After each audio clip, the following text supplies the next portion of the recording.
Fast News ձեր հարցը։ Տեղեկություններ կան, որ արտերկրում հավատարմագրված Հայաստանի Հանրապետության դեսպաններին է հանձնարարական իջեցվել աշխատանք տանել հայ առաքելական եկեղեցու թեմական առաջնորդների հետ եւ նրանց ինչ-ինչ շահագրգռվածությունների դիմաց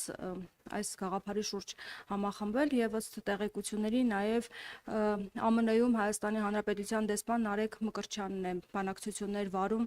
ԱՄՆ արևմտյան թեմի առաջնորդ գերաշնորհ Հովնան arczepiskopos Տերտերյանի հետ եւ նաեւ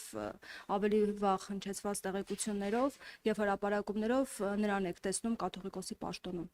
Արդյոք արդեն իսկ ընտրել եք ձեր կաթողիկոսին եւ բանակցություններ է վարվում նաեւ դեսպանների հետ այս հարցում։ Ժողովուրդ ջան, ոնց որ թե մենք չենք ընկալում ինչ օրակարգի շուրջ ենք համախմբվել։ Նախ ես զարմանում եմ, թե ինչու եք դուք զարմանում, որ պետական ինստիտուտները շփվում են հայ առաքելական եկեղեցու կառույցների հետ։ Այսինքն ինչ։ Որտեղ այստեղ ներողություն, որտեղ այստեղ բանակցություններ են վարում, որ բանակցությունը ո՞րն է, ինչ բանակցություն։ Մենք կա Հայաստանի Հանրապետություն, կա Հայաստանի Հանրապետության պետական ինստիտուտներ, կա հայ առաքելական եկեղեցի, ինչ բանակցություն։ Հայ առաքելական եկեղեցին զավթված է Կտրիչ Ներսիսյանի եւ նրա խմբակի կողմից, որոնք խախտել են կուսակրոնության ուխտը, կաթողիկոսա դարձել 1999 թվականի հոկտեմբերի 27-ին։ Եվ դրանից հետո եկեղեցական կարգերին համապատասխան որևէ հարաբերություն ես չեմ կարծում, որ հիմա կա եկեղեցու բարձրաստիճան դիրքերում, այլ ավելի շատ մաֆիոզ տրամաբանությամբ։ Եվ շատ նորմալ է,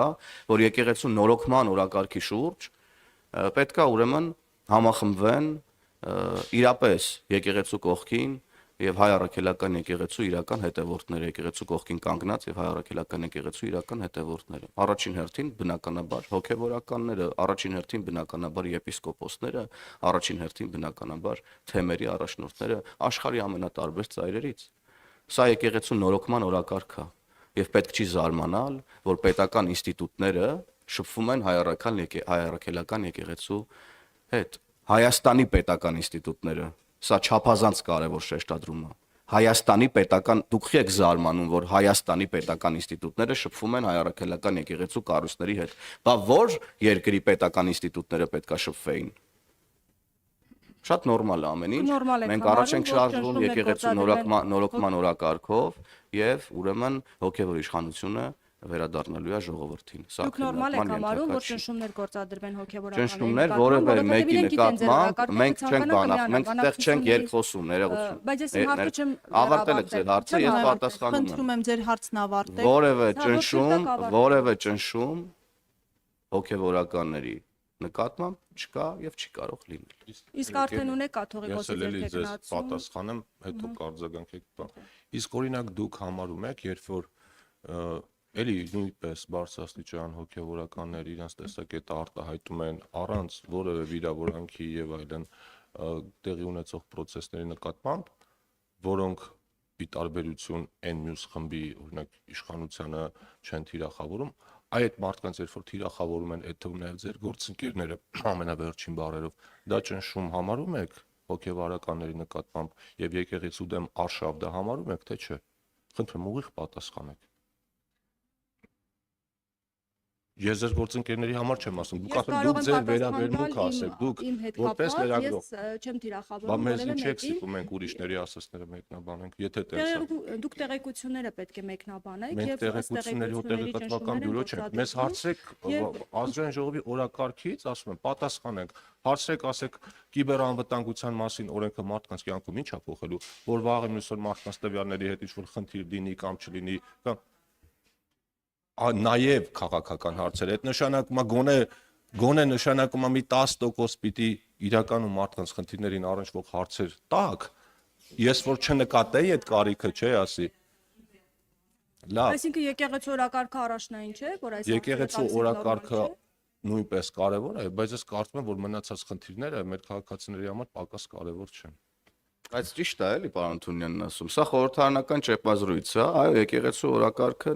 եկեղեցու նորոգման օրակարգը չափազանց կարևոր է, բայց եկեղեցու նորոգման օրակարգը ներողություն, բայց նախորդ քարորյան նիստերի օրակարգում ընդգրկված չէր։ Դրա փոխարեն նախորդ քարորանիստերում ընդգրկված էր օրինակ ժամկետային զինծառայության, ժամկետի կրճատումը պարոն Թունյան, որի մասին հարցեր այսօր մեզ չտվեցին, առողջապահության համընդհանուր հայտարարման Հարգելի գործընկերներ, սա մեր վերջին այս տարվա վերջին ճեպազրույցն է, այս առիթից օգտվելով ուզում եմ մեր հայրենակիցներին տեղեկացնել, որ մենք վերջին քարորիայի ընթացքում ընդունել ենք Հայաստանի Հանրապետության 2026 թվականի պետական բյուջեի նախագիծը, ընդունել ենք մայր օրենքների մի մեծ փաթեթ, որը վերաբերում է թվային փոխակերպման ու կիբերանվտանգությանը, ընդունել ենք շատ մեծ չափով քննարկվող նախագիծ, որը վերաբերում է ժամկետային զինծառայության, այսինքն զինվորական ծառայության ժամկետի կրճատմանը